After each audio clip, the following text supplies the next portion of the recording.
The card was declined. The cashier said it without looking at me, her voice flat with practiced indifference as she slid my groceries to the side. My cart was full. Organic chicken, the expensive artisan bread my husband Mark loved, a bottle of wine for the dinner I was planning to celebrate his latest success. My cheeks burned. I fumbled in my wallet for the debit card, the one linked to our main joint account. "Let's try this one," I said, forcing a smile that felt like cracking glass. She swiped it. The same sterile, red error message flashed on the screen. Declined. This time, a woman behind me sighed, shifting the weight of her toddler on her hip. The sound was a tiny explosion of impatience that ricocheted through my nervous system. I could feel their eyes on me, the well-dressed woman in her late 40s suddenly unable to pay for her groceries. The pity, the judgment. "I'm so sorry," I stammered, abandoning the cart. "There must be some mistake.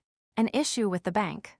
I walked out of the store, leaving $100 worth of our life sitting under the harsh fluorescent lights. The automatic doors slid shut behind me, silencing the beeps and chatter, leaving me in the sudden quiet of the parking lot.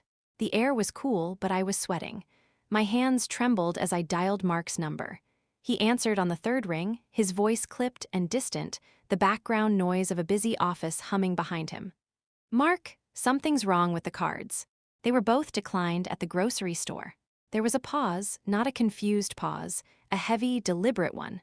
"Ah," he said, as if I were a subordinate reporting a minor clerical error. "Right, I made some changes, Rachel. We'll talk tonight." Before I could ask what he meant, what changes could possibly result in me being humiliated over a carton of milk, he was gone. The line went dead. I sat in my car for a long time, the silence pressing in. "We'll talk tonight." It wasn't a promise. It was a summons. I drove home through streets I'd known for 20 years, past houses where we'd attended dinner parties, past the park where we'd pushed our kids on the swings. Everything looked the same, but it felt like the color had been drained out of it. The house was quiet when I got there. Our children were grown and gone, off at university, living lives we had proudly funded. It was just Mark and me now. Or it was supposed to be. On the kitchen counter sat my car keys. Hanging from the ring was a small, silver token he'd given me on our 5th anniversary. It was a perfect, miniature replica of the first circuit board he had ever designed, the one that launched his company, a company that was now a titan in the tech industry. "Our future," he had whispered when he gave it to me, his eyes full of dreams. "You and me, the first investors." I had quit my job in finance to support that dream. I'd managed the house, raised our kids, hosted the endless stream of clients and partners. I was the silent, smiling scaffolding that allowed his magnificent cathedral to be built. That night, he came home late. The smell of the city clung to his expensive coat. He didn't kiss me hello. He walked straight to the living room, loosened his tie, and sat in his leather armchair. He looked at me not like his wife, but like an employee he was about to fire. "What happened, Mark?" I asked, my voice barely a whisper. He sighed, a theatrical display of exhaustion. "Rachel, this is difficult.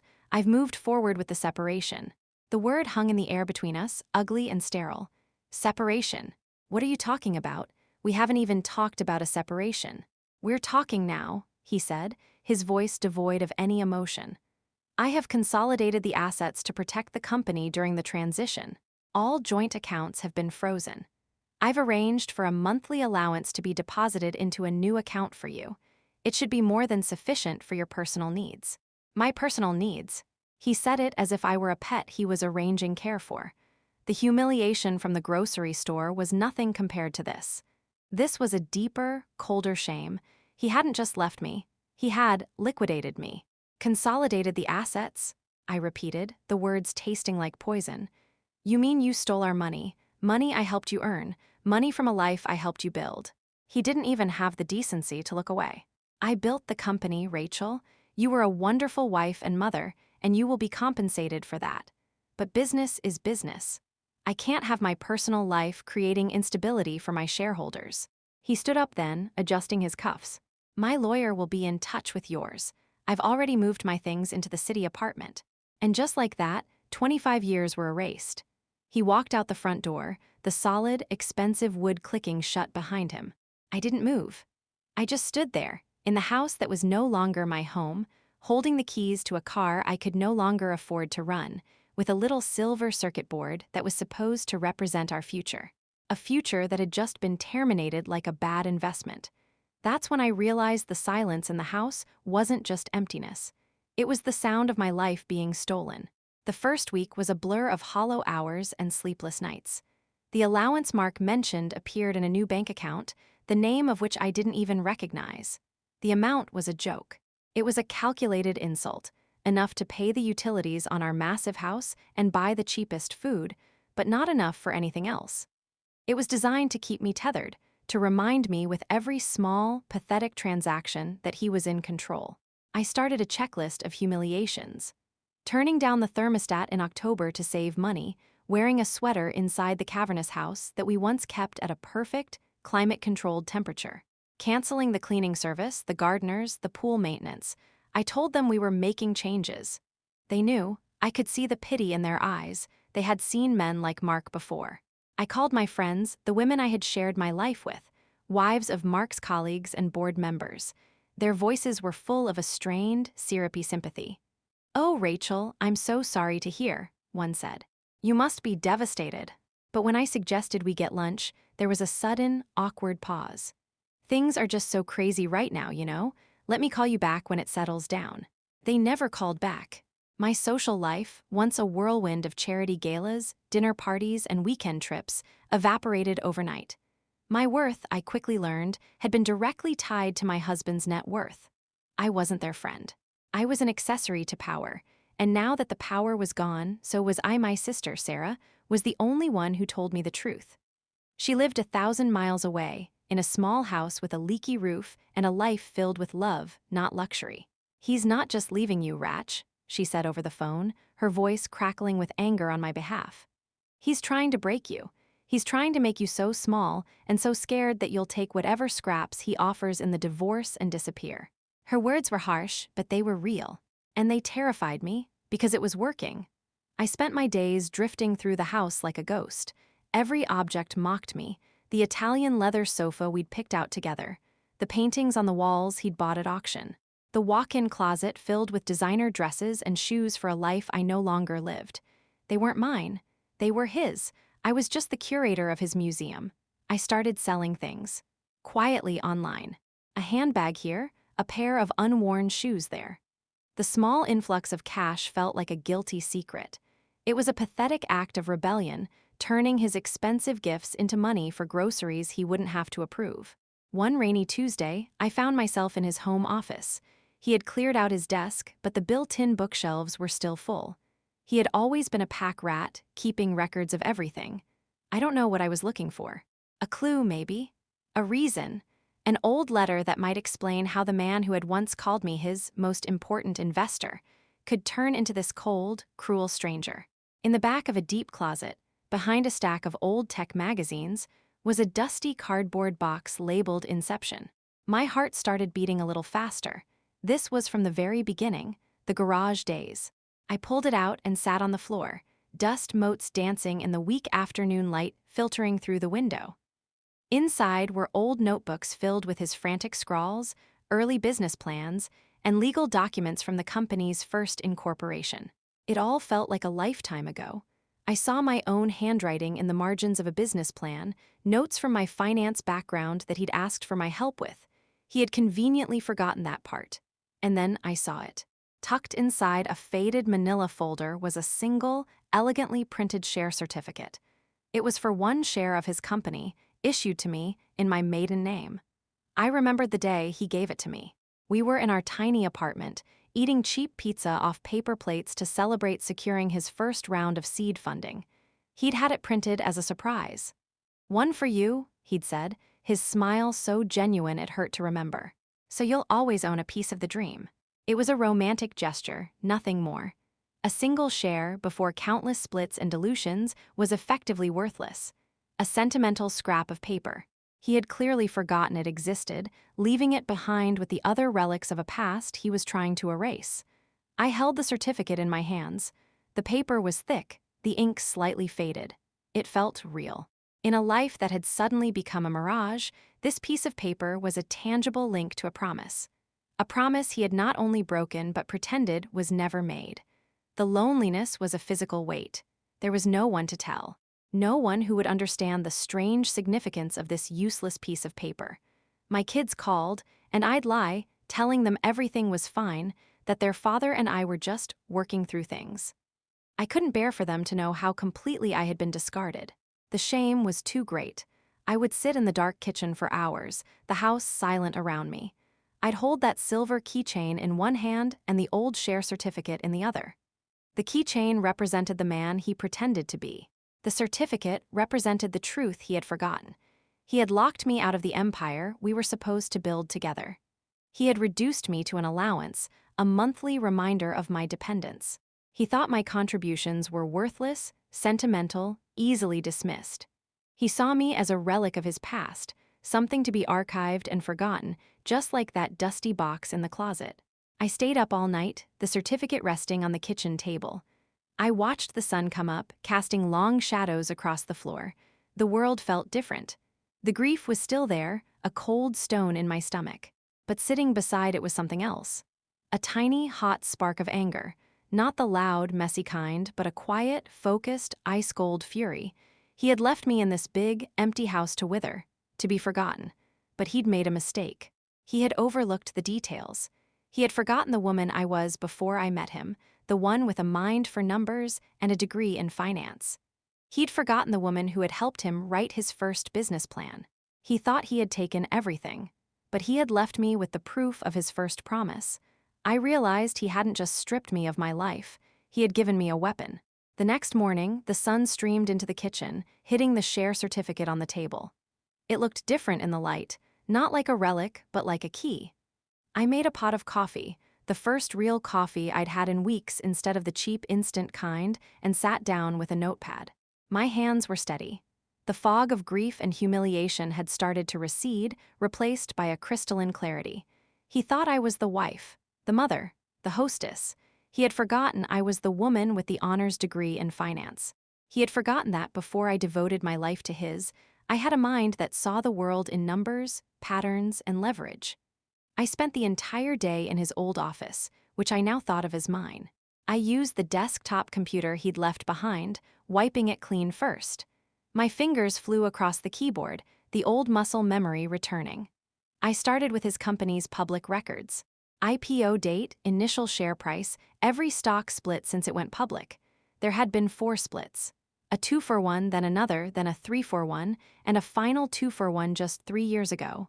I did the math. Then I did it again, my heart hammering against my ribs. 1 share, compounded over 25 years, it wasn't a controlling interest. It wasn't even 1%, but it was a substantial number of shares, enough to be noticed. Enough to have a voice, enough to be a problem. The certificate was issued in my maiden name, Rachel Connolly. I had legally changed my name when we married, a tradition he had insisted upon. Another small way he had absorbed my identity into his. But on this single, crucial document, I was still myself. My next search was for a lawyer. Not one of the slick, corporate sharks from our old life who would have called Mark the second I left their office. I needed someone different. Someone hungry, smart, and underestimated. Someone like me. I found her online. Anna Sterling. Her office was in a modest building downtown, miles away from the glass towers where Mark's attorneys resided. Her biography said she specialized in shareholder rights and corporate governance disputes, representing minority stakeholders against bloated, dismissive boards. She was a giant slayer.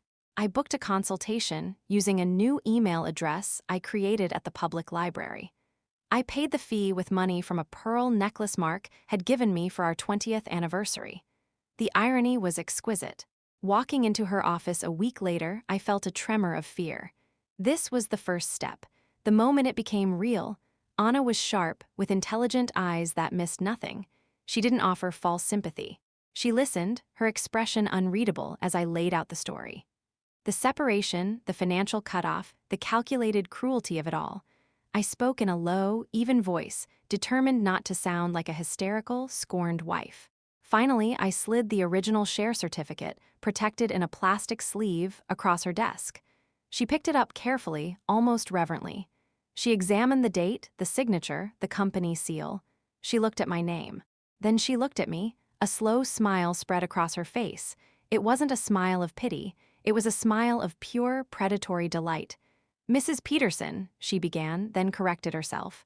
"Miss Connolly, your husband is a very, very smart man. But smart men often have a blind spot. They get so used to seeing their wives in one particular role that they forget they were ever anyone else." She leaned forward, her voice dropping. "This document is ironclad. It predates the company's public status, which gives it a unique standing. He never had it legally transferred or bought out. He forgot it existed. And in forgetting it, he left the door to his kingdom wide open." For the first time in months, I felt a genuine sense of hope. It was a fragile feeling, but it was there. "What can we do?" I asked. "The first step is to have the shares officially recognized and registered in your name, Miss Connolly, with the company's transfer agent. It will be a quiet process. It'll look like a routine clerical update of an old, pre-IPO certificate. By the time it registers on his radar, it will be too late for him to stop it." She paused, her eyes gleaming. "But that's just the beginning. Your husband's company has an annual shareholders meeting in 3 months. That's our stage." We talked for 2 more hours. We laid out a plan. It was audacious. It was terrifying. And it felt like breathing again after being held underwater. I walked out of her office into the bright afternoon sun, feeling taller. The world looked different, sharper. The next phase of my preparation began. I needed resources. Mark's allowance was a leash designed to keep me powerless. I decided to turn his gifts into my arsenal. I went through my closet methodically. The designer dresses, many with the tags still on, bought for galas I would no longer attend. The rows of expensive shoes. The handbags that cost more than a used car. I photographed each one, writing detailed descriptions, and listed them on luxury resale sites. Each sale was a small, sharp pang of memory, followed by a surge of liberation. The diamond earrings he gave me after I lost our first pregnancy. Sold. The watch he bought me to celebrate the company's first billion-dollar valuation. Sold. I was dismantling the museum of our marriage, piece by piece, and converting it into capital. My capital. With Anna's guidance, I opened a brokerage account. In my maiden name, of course. The first deposit I made was from the sale of my engagement ring. It was a flawless, 3-carat diamond that had always felt too heavy on my finger. Letting it go felt like taking off a handcuff. Then, I started buying. Every day, I would log into my account and buy a small, insignificant number of shares in Mark's company. Never enough to trigger any reporting thresholds or attract attention. Just a quiet, steady trickle. I used his allowance money for some of it. I used the money from a silk scarf he'd given me to buy 5 shares. I used the money from a set of crystal champagne flutes to buy 10. I was using the artifacts of the life he had built for me to systematically buy back pieces of the one he had stolen.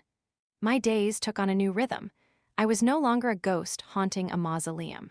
The house became my command center. I woke up early, read the financial news, and tracked the market. I learned the names of every board member, their histories, their alliances, their vulnerabilities. I read every quarterly report, every SEC filing, every analyst's review from the last 10 years. I knew his company better than he did. He was on the throne, surrounded by yes men, blinded by his own success. I was in the trenches, studying the foundation. My sister Sarah called me one evening. "You sound different, Ratch," she said. "Better, stronger." "I'm keeping busy," I told her, which was the truest thing I'd said in months. I didn't tell her the details. It was too soon, too risky. But she could hear the steel that was forming in my voice. One afternoon, I was in the office, deep in a research file, when the doorbell rang. My heart leaped into my throat. It was a courier with a long, flat box. I signed for it and brought it inside. My hands trembled as I opened it. Inside, nestled in velvet, was a stunningly beautiful, incredibly expensive diamond tennis bracelet. The kind of thing Mark would buy when he'd done something he knew was wrong. A guilt gift. A small card was tucked inside. "Thinking of you, let's be civil, M." The condescension was breathtaking. He was throwing me a diamond dog treat from his castle, expecting my gratitude. He had no idea I was in the basement, patiently filing away at the foundations. I stared at the bracelet, glittering under the light. For a moment, the old Rachel surfaced, the one who would have cried, who would have seen this as a sign of hope, a potential reconciliation. But that Rachel was gone. I looked at the bracelet and saw only its market value. It was beautiful, yes, but it was also cold and hard, just like him. I took a picture of it, and an hour later it was listed online. The description was simple: unwanted gift. Never worn. The money from its sale would buy a significant block of shares. His attempt to placate me would become his undoing. He was, quite literally, funding his own demise. The weeks turned into months. My portfolio grew. My knowledge deepened. Anna and I spoke every few days, refining the strategy.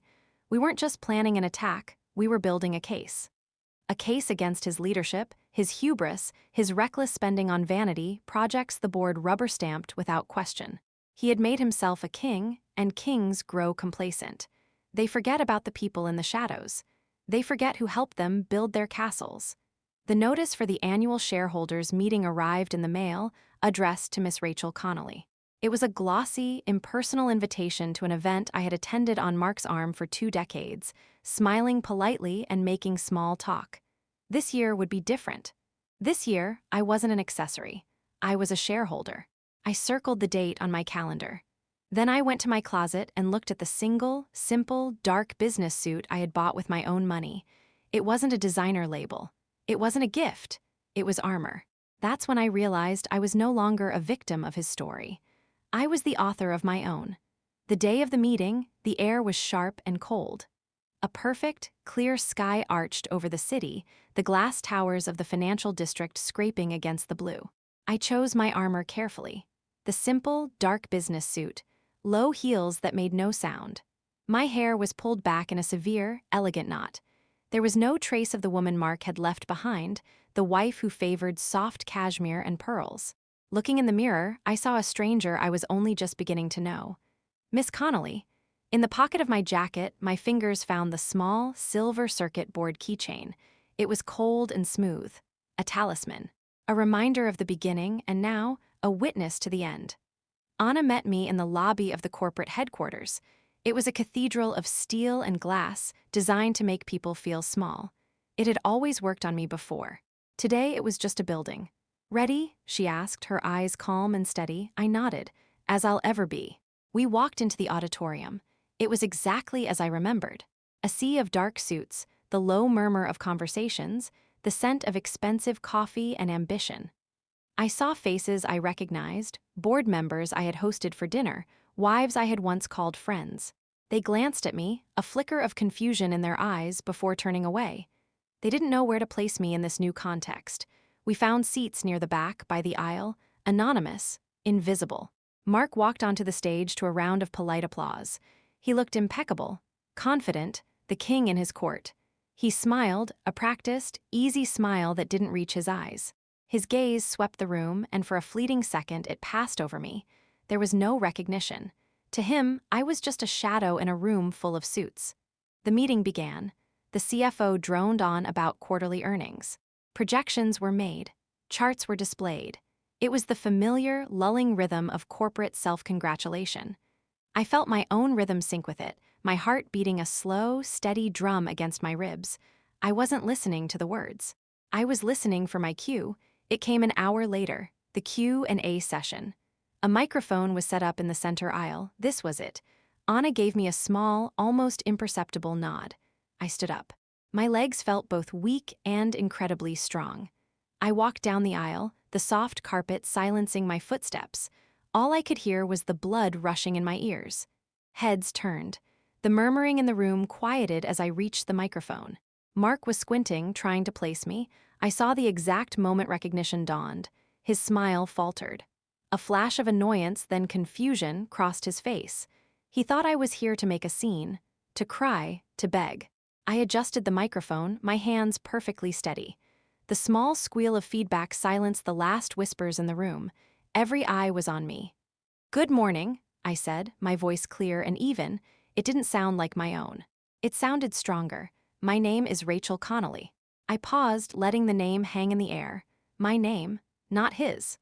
Mark was already motioning to a security guard near the stage, a subtle flick of his wrist. He was trying to have me removed before I could speak another word. I am a shareholder, I continued, my voice gaining strength. In fact, I am one of this company's original pre-IPO investors. A ripple went through the room. People shifted in their seats, looking at me, then at Mark. His face had gone rigid. The security guard hesitated. I have a question for the CEO, I said, looking directly at my husband. For the first time, he couldn't look away. He was trapped on that stage, under the bright lights, in front of his entire world. Regarding the Q3 expenditure report, I began, my tone purely professional. I noted an unbudgeted capital outlay of $8 million for the acquisition and refurbishment of a new corporate jet, and a further $3 million allocated to the sponsorship of the CEO's personal polo team. Could you please explain to the shareholders how these expenditures, totaling $11 million, contribute to shareholder value, particularly in a quarter where research and development funding was cut by 12%? Silence. Complete, stunned silence. This wasn't the hysterical rant of a scorned wife. This was a surgical strike, delivered in the bloodless language of corporate governance. Mark stared at me, his face a mask of disbelief and fury. He had been so busy enjoying his victory that he'd forgotten who he was fighting. That is an operational matter, he stammered, his voice tight. Not typically discussed in this forum. With all due respect, Mr. CEO, I said, my voice cutting through the tension. Any matter that involves the reallocation of millions of dollars away from innovation and towards personal amenities is a matter for this forum. It speaks to a culture of irresponsible spending and a lack of fiduciary discipline at the highest level. It suggests that the board is asleep at the wheel, and the CEO is treating the company's treasury as his personal expense account. A gasp went through the room. I had just publicly accused the entire board of negligence.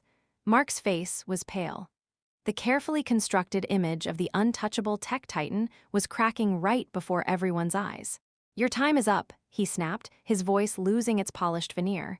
Next question. But I wasn't finished. I have a follow-up question, I said, my voice ringing with authority. For the board, are you aware that while these vanity projects were being funded, the company was forced to leverage its assets to secure a line of credit to cover operational shortfalls? And are you comfortable with the fact that this information was not disclosed in the quarterly report, which I believe is a material omission and a potential violation of SEC regulations? The room erupted in murmurs. I saw board members turning to each other, their faces etched with concern, some with outright panic. Financial journalists in the front row were scribbling furiously. I had just pulled the pin on a grenade and rolled it onto the stage. Mark was speechless. He looked from me to his board, his eyes wide with a dawning horror.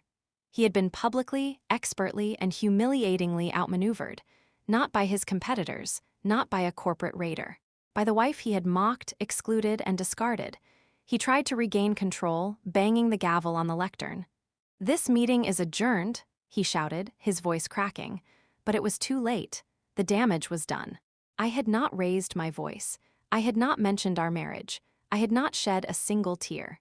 I had simply held up a mirror, and the reflection had revealed him for what he was. A reckless, arrogant man who had become a liability to the company he built.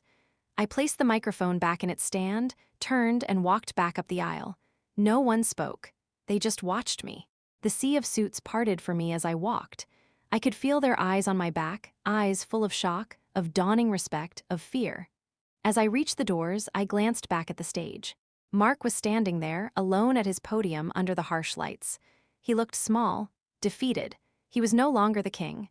He was just a man who had made a catastrophic miscalculation. Anna was waiting for me just outside the doors. She was smiling that same, sharp smile from our first meeting. "Miss Connolly," she said, her voice full of admiration. I believe that went rather well. I took a deep breath, the first full, clean breath I'd taken in months. I could still feel the cold weight of the little silver keychain in my pocket. It didn't feel like his anymore. It felt like mine. That's when I realized revenge isn't about shouting. It's about being heard. The fallout was immediate and catastrophic for Mark. By the time Anna and I were in the car, my phone was buzzing with alerts. The first news articles were already online, with headlines like "CEO's leadership questioned by shareholder in contentious annual meeting." They called me a mystery investor. I smiled. I had been a mystery to myself for years. The company's stock, which had been his entire identity, his measure of worth, dropped 7% by the closing bell. We didn't celebrate. We drove in a comfortable silence. The victory wasn't loud and triumphant. It was quiet and deep. It was the feeling of a world being set right again. That evening, the calls started. The first was from one of the board members, an older gentleman named Arthur who I had always liked. He had known me for 20 years. "Rachel," he said, his voice grave. I had no idea. We had no idea. We've called an emergency session for tomorrow morning. An internal review is being launched." He paused. "You were always the smart one." The validation was a quiet balm on a very old wound. Then, the calls came from my former friends, the ones who had ghosted me. Their voices were now syrupy with a new, panicked friendliness. "Rachel, darling, I just heard. How brave of you. We must have lunch, you must tell me everything." I didn't have to say a word. The silence on my end of the line was answer enough. I was no longer seeking their approval. Their invitations were currency for a country I no longer lived in.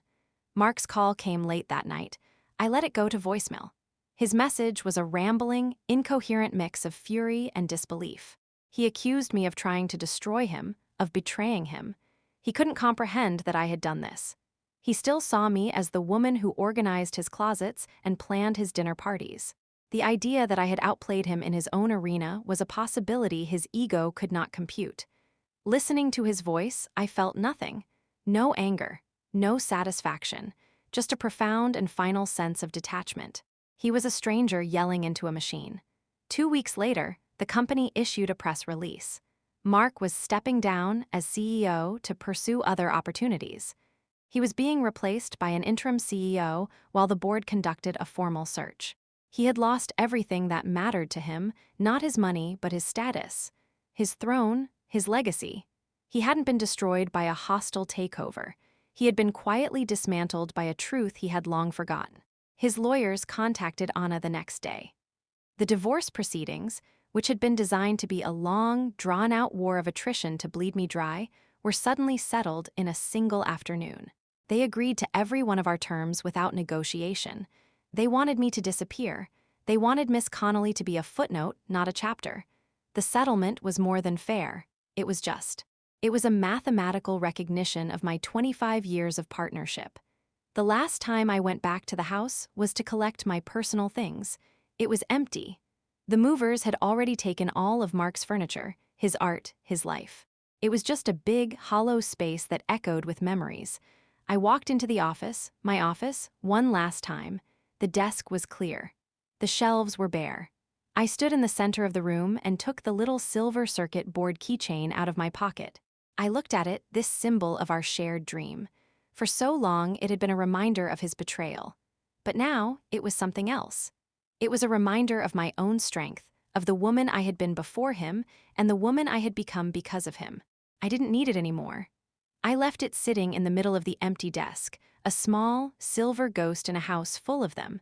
Then I walked out and closed the door without looking back. I bought a small apartment in the city, with a balcony that overlooked a park. It was filled with my things, my books, my choices. It was quiet, and it was mine. Sometimes, late at night, I think about that old share certificate, that forgotten promise on a dusty piece of paper. Mark had seen it as worthless sentiment. He failed to realize that the most powerful forces in the world, love, loyalty, respect, and truth, can't be quantified on a balance sheet until the day they are gone. And by then, it's always too late. He tried to cut me off from the life we had built. He wanted to leave me with nothing. Instead, he gave me back the one thing I had lost long ago, myself. I stopped waiting for an apology I knew would never come. Peace, I learned, was mine to give myself. If this story reminded you that your own strength is the one asset no one can ever take from you, please subscribe. There are more stories here about the quiet victories that matter most.